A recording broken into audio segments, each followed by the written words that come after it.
And so here's the thing, the way that Jesus was presented to us. If you don't follow me, I'll kill you. If you don't worship me, I will eternally torment you forever, and you'll be conscious of it. It's not your will, it's my will. You have to live by my will, not your own. You have to beat your body and make it a slave. Your heart is desperately wicked. You can't do anything without me. You have to consult me and seek me for everything that you do. I know more than you, and I'm in charge. That's essentially the Jesus that you're given in Christianity. And that sounds a lot like a narcissist. And take it for somebody who was married to one.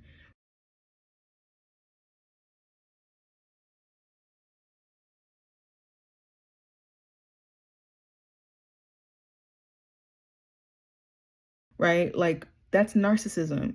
And so in one way, the person in my DMs is absolutely right. When you have a narcissistic Jesus, then you're going to have narcissistic leadership.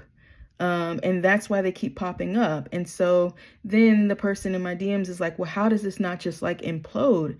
And I'm like, I think it will implode because what we're dealing with is white Jesus, and white Jesus is a joke. White Jesus is a myth that is not rooted in anything. And so the hard part about all of this is that people who are deconstructing out of Christianity never decolonize. And that's a problem because people of color have had different meanings of Jesus for so long. See Jesus as ontologically black, a poor person living in an occupied territory, talking about how to subvert that empire in ways that were nonviolent and did not mimic the empire.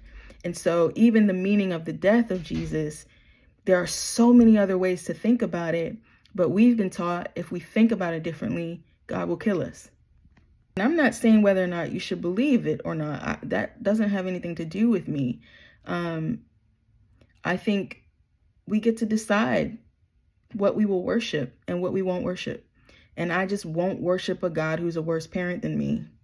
I would never, ever harm my kid for any reason.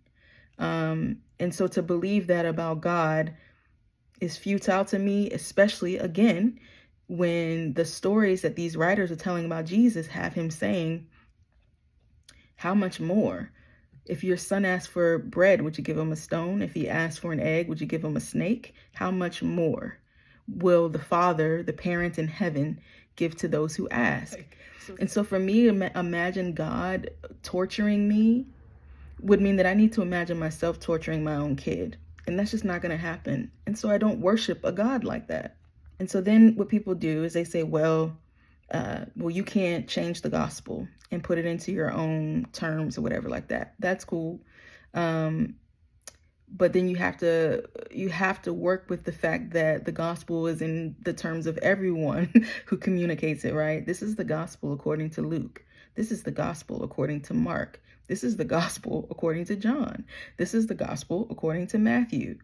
These people are telling you, this is how I'm interpreting the life of this Jewish Nazarene rabbi, right? They're telling you I'm interpreting his life and this is what it means. And what whiteness has done in order to reinforce binary and control is to say that it's absolutely true that the Bible itself, the way that they exalt the Bible, because it's really a great tool.